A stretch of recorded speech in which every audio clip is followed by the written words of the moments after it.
Hello and welcome to the PMcast, where we talk about progressing electronics and more. Today I'm going to be announcing the winner of the iPhone 5 OtterBox Defender Series case that I started a while ago. I haven't really got the chance to announce the winner, so I'm 3 days late announcing the winner. Sorry about that. He already knows he won though, so if you didn't get a message from me, well, you didn't win. Don't worry though, I will be doing future giveaways. But just for the record, who won was David from Connecticut. He won that.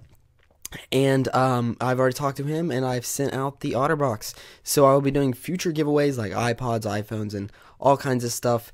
Now, the second thing I'm going to be talking about, the main event, is the alleged iPhone 5 prototype. Now, the first thing that I'm going to be talking about is iOS 7. Then I'm going to get to the prototype. So stay tuned until the end, and I will show you guys the prototype and what it actually will look like. So this is very interesting. It was a big shock to me when I first saw this. You can go on to technobuffalo.com and read all kinds of awesome articles. They're not sponsored by, or I'm not sponsored by TechnoBuffalo. I really wish I was though. It's a great website. TechnoBuffalo, they have all kinds of stuff, and this is where I get most of my information. So I was on here and I saw that iOS 7 is actually coming to Apple, or was coming to iPhones. It's gonna have a brand new UI, which means user interface. Now, the user interface that we are all used to is, the typical swipe to unlock, the notifications bar. It's always been the same for years. Nothing has really changed. But in iOS 7, which is what the iPhone 5S will have, it is changing. But weirdly enough, they are saying that it's actually behind schedule, and they were planning to release iOS 7 much earlier. So you can be expecting iOS 7 with a totally brand new user interface on the iPhone 5S, and it will be completely awesome. I'm not sure if it's going to be, completely different, but supposedly it's a all new interface. Hopefully it's got gadgets and, more customizable features. The next thing I'm going to be talking to you guys about is this. This is kind of, I don't really get this whole thing. There was a few phones that had fingerprint scanners before, and if you know anything about those phones, you'll know that they did not work. Fingerprint scanners never caught on. People thought, oh, that's awesome that you can have a fingerprint scanner, but once you started using it, it's a hassle to use. I have a fingerprint scanner on my laptop, and I do use it every single time, but that's just quicker. Now, to use it with the iPhone, it would take a couple seconds for it to register. In those couple seconds, you could have actually typed in a password, So I don't know, unless Apple comes out with a bang on this fingerprint scanner, I'm not buying it. But supposedly the iWatch and the iPhone 5S will support fingerprint scanners. That is supposedly what the iWatch will look like right there. I'm not really sure if that's actually what it's going to look like, but it looks like from the prototype right here. Well, it's not even really a prototype. It's just a drawing. It looks like it's got a camera, and I'm not sure what that is, but actually I'm sure that's the camera, and that's probably the fingerprint scanner, but I'm not so sure. This whole thing, I'm not sure. I'm not buying the iWatch. Smartwatches have never really worked that well in the past. They've never really caught on. So hopefully with Apple, they will catch on big time. And then this thing, I am not buying this whatsoever. The iTV, it's been, there's been rumors for the iTV for so long that it's going to come out. Of course, Apple is going to come out with the iTV.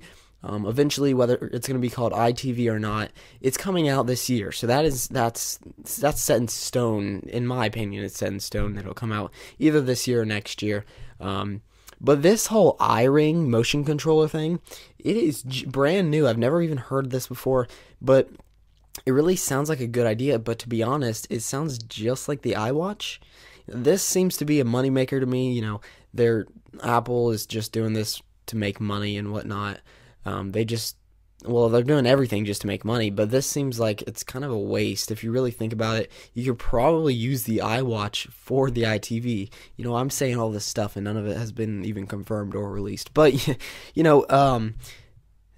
I'm not really buying the iRing thing. I guess it's just going to be a remote controller, which I don't know. I'm not so sure. You'd have to take off the iRing and pass it around to control the TV. I don't know. I don't really like that. So, here's the final thing I'm going to be talking about is the actual prototype pictures from the iPhone 5S. This is really neat. If you watch one of my past videos, I said in the video that Apple has confirmed, or they didn't confirm, but they made a patent. They submitted a patent, and that they can have curved glass and curved touchscreen. I'll actually put a link in the description for that video where I talk about that. Not that you'd be interested, because we have it right here. Well, this has an actual curved display, which is really weird. You don't really see curved displays very often, but this is supposedly the iPhone 5S with a curved display. It's actually really neat how they did this. I think they're doing this more for comfort. So this, I'm not sure. I think they're doing it. Yeah, they're doing it for comfort, and I'm not sure how thin it's gonna be. It looks like it looks like they're doing what they did with the iMacs. It looks really thin, but really it gets fatter as it goes into it. So, but I really like it. I like the design. It looks like there's no home button down here, so maybe there really is a fingerprint scanner. Maybe there is, maybe there's not. But the back of it looks very similar to the iPhone 5. It also, in my opinion, I'm not sure why, but for some reason this looks bigger to me. I'm not sure why, but I'm thinking it's going to have a bigger screen than the iPhone 5, but that's just my opinion. So this is a wrap-up of of today's Peemcast. Make sure to follow me on Twitter at LucasGotTech, and subscribe and, comment on this video and like it and do all kinds of stuff. So I'll see you guys later. Sorry I'm kind of off track. The Peemcast should be on track on Wednesdays. Haven't really had time to do that, so I will try to get back on track on Wednesdays next week. So I'll see you guys next week, and see you later.